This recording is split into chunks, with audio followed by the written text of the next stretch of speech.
नमस्कार, करियर मंत्रा में आप सभी का स्वागत है। मैं हूं आपके साथ सुनीता राय।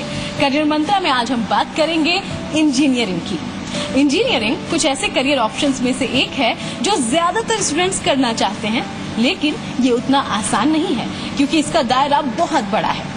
आपकी इसी मुश्किल को आज हम करियर मंत्रा में आसान बनाएंगे। बात हम करेंगे आज इलेक्ट्रॉनिक और इलेक्ट्रिक इंजीनियरिंग की।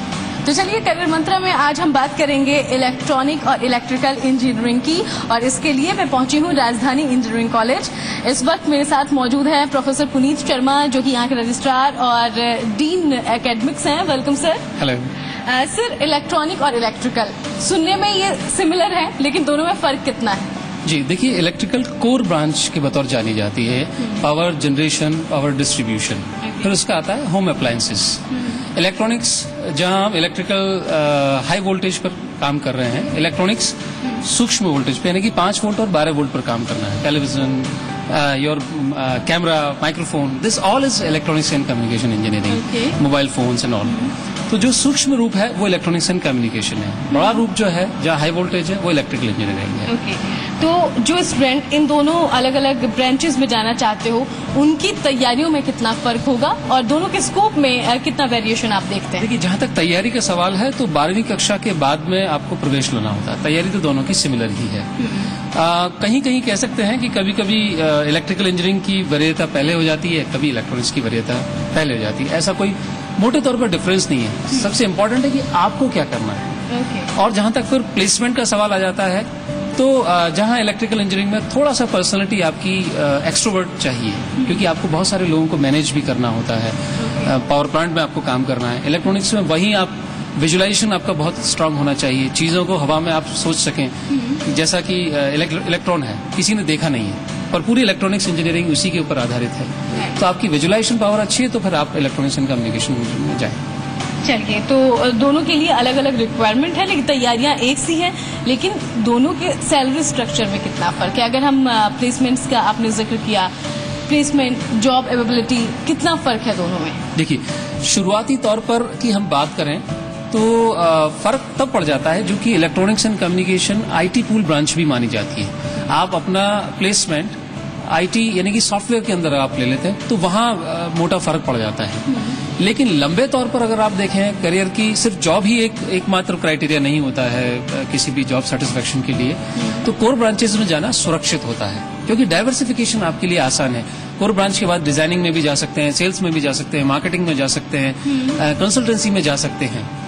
अब आप वापस आ जाते हैं इलेक्ट्रॉनिक्स एंड कम्युनिकेशन के ऊपर, तो आप मोबाइल कम्युनिकेशन जितना भी है उसके अंदर है, इलेक्ट्रॉनिक डिवाइसेस हैं, कंप्यूटर का डेवलपमेंट जितना भी है वो है, और कंप्यूटर की जो सॉफ्टवेयर ब्रांच है उन सब में भी आप जा सकते हैं। शुरुआत में मैं कहूँगा इलेक्ट्रॉनिक्स में आपको ज्यादा पैसे मिलेंगे, लेकिन इलेक्ट्रिकल में लॉन्गर रन में आपको बहुत फायदा होगा, लेकिन पर्सनैलिटी की रिक्वायरमेंट अलग अलग है। ओके, जाते जाते आखिरी सवाल आपसे लेना चाहूंगी मैं। वो स्टूडेंट जो अब सोच रहे हो कि हाँ मुझे इंजीनियर बनना है, कैसी तैयारियों में उन्हें जुट जाना चाहिए और कैसे स्किल्स की जरूरत है एक इंजीनियर के अंदर? देखिए, सबसे पहले तो जैसा जेईई का जो एक प्रवेश प्रक्रिया है, एंट्रेंस एग्जामिनेशन है, उसके जरिए सबसे पहले अच्छा स्कोर डेवलप करें। 12th की परसेंटेज आपकी अच्छी होनी चाहिए, और उस स्कोर के आधार पर आपको प्रवेश मिल ही जाएगा। ऑप्शन फॉर्म भरने के वक्त में, यानी कि सिलेक्शन ऑफ कॉलेज और सिलेक्शन ऑफ ब्रांच, ये दोनों क्राइटेरियाज बहुत महत्वपूर्ण है। अक्सर हम ब्रांच को इम्पोर्टेंस दे देते हैं और कॉलेज मायने नहीं रखता है। ऐसा नहीं करें। आप ए और बी 2 सेक्शंस डेवलप कर लें। ए सेक्शन में कॉलेज और बी सेक्शन में ब्रांच। पुरानी कट ऑफ उनकी वेबसाइट्स के जरिए आप देखें कि उन कॉलेजेस में पुरानी कट ऑफ क्या रही है, ब्रांच की और कॉलेज की।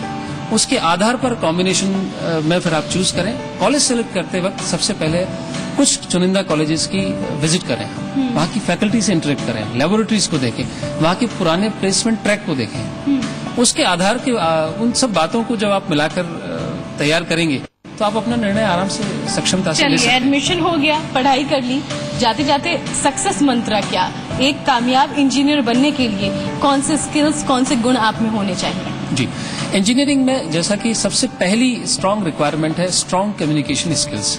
आपके पास बहुत अच्छा आइडिया हो सकता है, लेकिन आप जुबानी तौर पर या कागज के तौर पर या सॉफ्टवेयर के जरिए आप एक्सप्रेस नहीं कर सकते हैं, तो वो बात फिर अधूरी रह जाएगी। और ऑफ कोर्स आप ड्यूरिंग 4 साल अपनी पढ़ाई तो करें ही अच्छे तरीके से, फंडामेंटल्स क्लियर करते हुए। एडिशनल जितना ज्यादा आप सीखेंगे, जो नए सॉफ्टवेयर आ रहे हैं आपकी ब्रांच से रिलेटेड हो, जो भी मार्केट को डिमांड है वो जरूर करें। देखिए, दो चीजें हैं, एक वो जो जरूरी है और एक वो जो अच्छा लगता है। यहाँ पर दोनों बातें आपको फॉलो करनी पड़ेंगी। जो अच्छा लगता है वो भी कीजिए और जो जरूरी है वो भी कीजिए, निश्चय ही सफलता आपको मिल जाएगी। तो आपने जाना कि आखिर इलेक्ट्रिक और इलेक्ट्रॉनिक इंजीनियरिंग में फर्क क्या है। अगर आप ये ऑप्ट करना चाहते हैं तो कैसी तैयारियां आपको करनी होगी और क्या है कामयाबी के मंत्र। फिलहाल यहाँ रुक जाएंगे एक छोटे से ब्रेक के लिए। ब्रेक के बाद जल्द हाजिर होंगे और जानेंगे इलेक्ट्रॉनिक और इलेक्ट्रिकल की फैकल्टी से इन दोनों ब्रांचेस को अच्छे से।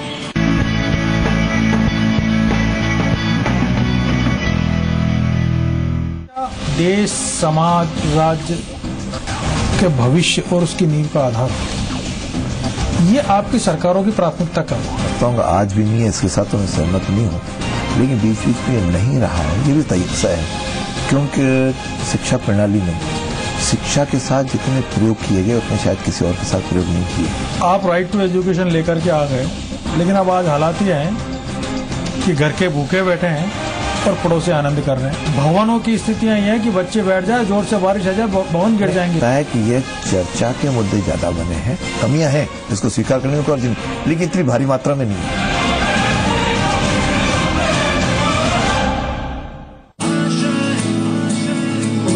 Jack Ma of Alibaba, you take Mark Zuckerberg of Facebook. Were they destined to be such great leaders? Were they born to be? Because none of them are that great educated. Destiny से ज्यादा इन लोगों ने अपने talent को पहचाना। बहुत मेहनत करते हैं किसी चीज के लिए, लेकिन एट द टाइम जब बात आती है किसी चीज को हासिल करने की, तो कोई और इंसान आके वो चीज उसके सामने से ले जाता है। मैं उस हार को हार नहीं मानता। मैं मानता हूँ इसके पीछे इसके आने वाला समय और अच्छा होगा। Doctor Subhash Chandra show.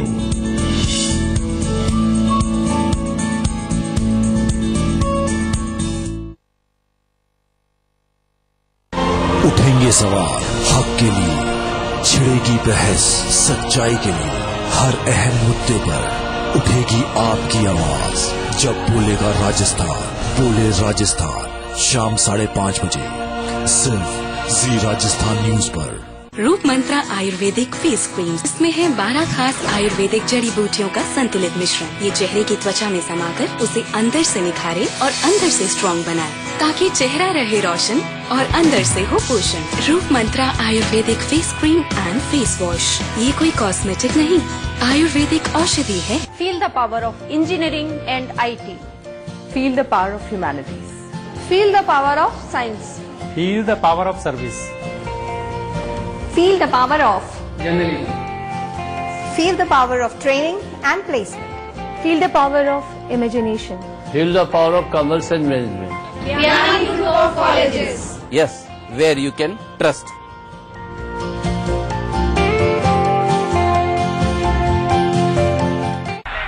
Bro, ये दे दे। किसको? डैड को। ये जो HD बॉक्स लाए हो, इसमें तो सिर्फ क्रिकेट चैनल HD में आएंगे, डैड के फेवरेट नहीं। बढ़ के आया, पढ़ा ले बच्चों। Dish True HD Plus, maximum HD channels, including Dad's favorite. तो वो इतने गुस्से में क्यों है? बड़े वाला तो रिस्पॉन्सिबल है, टेंशन छोटे की है। गर्ल्स कॉलेज आगे पीछे कब्जा रहता है, खोता। पता नहीं बच्चों, अब क्रिकेट के साथ पाएं मैक्सिमम HD चैनल्स, आप भी हैप्पी और फैमिली भी। मेरे परिवार की सेहत का राज, विट्रो के 100% ऑर्गेनिक हेल्थ जूसेस। अगर आपके WhatsApp ग्रुप में होता है गंभीर मुद्दों पर मंथन, अगर आपके ग्रुप का है सामाजिक समस्याओं से सरोकार, तो बनाइए जी राजस्थान न्यूज को अपनी आवाज, जोड़िए जी राजस्थान न्यूज को अपने WhatsApp ग्रुप में। हम देंगे आपके ग्रुप के मुद्दों को चर्चा के लिए बड़ा मंच। व्हाट्स ऑन WhatsApp, सिर्फ जी राजस्थान न्यूज पर।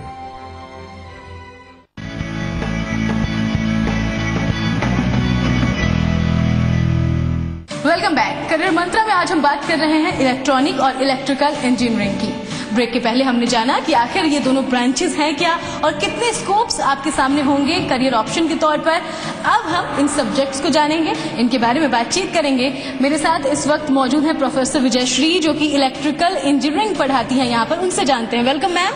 Welcome, thank you. मैम सबसे पहले आपसे जानना चाहूंगी इलेक्ट्रिकल इंजीनियरिंग है क्या?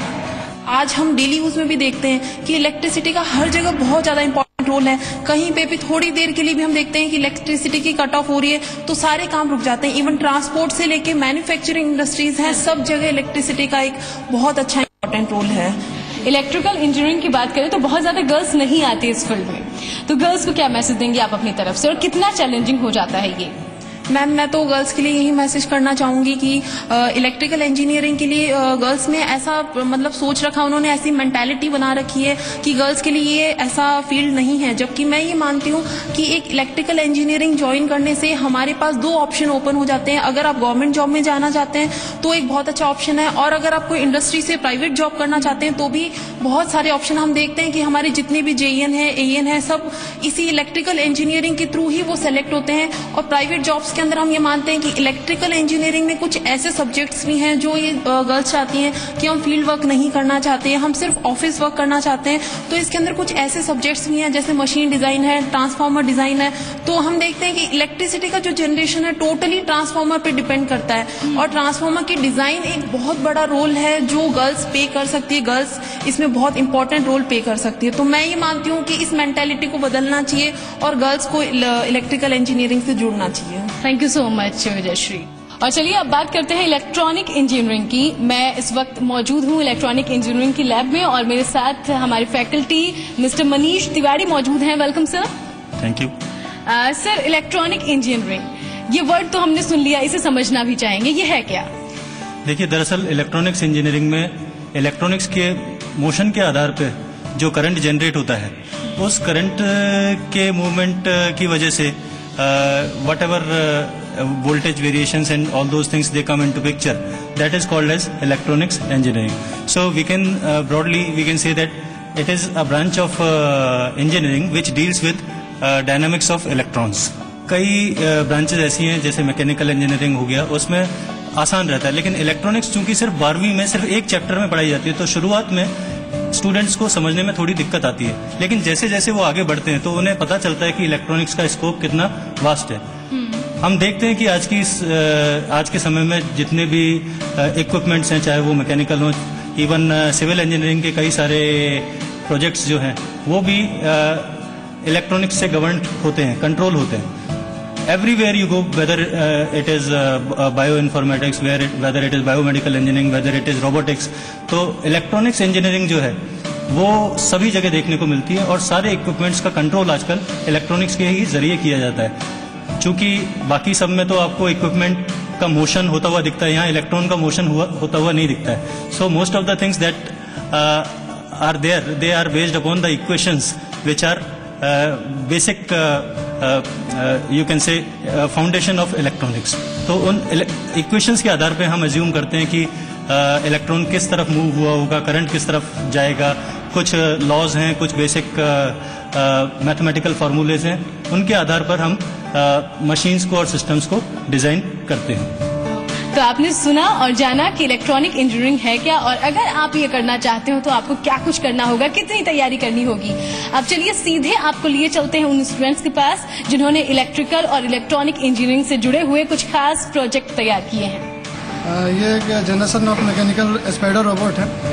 ये ऐसे जगहों में यूज किया जाता है जहाँ पे कि नॉर्मल व्हीकल्स नहीं पहुँच सकती है, तो वैसे जगह में इसको यूज किया जाता है। इसमें 2 मोटर लगे हुए हैं 30 RPM के, और ये कैलोरी के सीट को काट के इसको बनाई गई है जो कि माउंटेन या हिल में चढ़ने में मदद करती है। Project name is Solar Car. The basic principle of Solar Car is based on photovoltaic device which is used to convert heat energy into electrical energy with the help of solar plate collector. The main function of solar collector is to collect the solar radiations from sun and it convert directly into battery. There are 4 motor which is mounted on 4 wheels, which is used to control through controller backward and forward motion, left and right through steering, and it is also eco-friendly to the environment. And this project is JCB, and it is पहली project जो is move it 360 degree, and it is maximum load is 250 gram, It is a automatic bending machine which is used for the bend pipe and sheet metal parts by the electrical motor and hydraulic jack which bend the sheet metal part by this die, and it is also used for a punching process which punch the name and any format type. This is a power generation by weight. It can be used in the weighing machine charger. This is a gear, shaft, and this is dynamo, which converts mechanical energy into electrical energy. For example, this is the work which generate electric. Solar tree, a tree which can generate the electrical power. It can generate the electrical power. Basically, it can be used for domestic purpose and for decoration only. In small areas or small scales, we can use this. Basically, it is dependent on photoelectric effect, by which solar energy is converted by the use of these plates in electrical energy, and it is stored in the battery. And by the use of inverter, we can use the DC into AC. In this project, wind energy can be utilized by the wind, and there is a shaft is connected to this pinion gear and the chain. The motor is rotated, then after electricity is generated by utilizing mechanical energy into electrical energy, by which we can store in the battery, and then after there is a CFL circuit which is used for the lighting of the CFL, as you can see here. The project is automatic hydraulic jack machine. The mechanism of this project to convert rotary motion of the single dash PC motor to reciprocating hydraulic jack machine. Ma'am इसका use हम कर सकते हैं highway के ऊपर. Application से इसकी कि कोई भी इसको जनरली यूज़ ले सकता है, कोई ओल्ड मैन हो या फिर जो भी हो सीनियर सिटीजन हो, अगर उसके इसकी वर्किंग पता है तो कहीं भी हाईवे पे इसको यूज़ ले सकता है. और ये रिड्यूस करता है ह्यूमन एफर्ट को. जैसे हम मैकेनिकल अगर एफर्ट लगाते हैं जो जनरली होता है तो हाथ से एफर्ट लगाना पड़ता है, इसके अंदर कोई एफर्ट नहीं लगाना पड़ेगा. इसको हम ऑटोमेटिकली कंट्रोल कर सकते हैं, हैवी लिफ्टिंग कर सकता है और ये वेट वो एफिशिएंसी रिड्यूस कर देगा.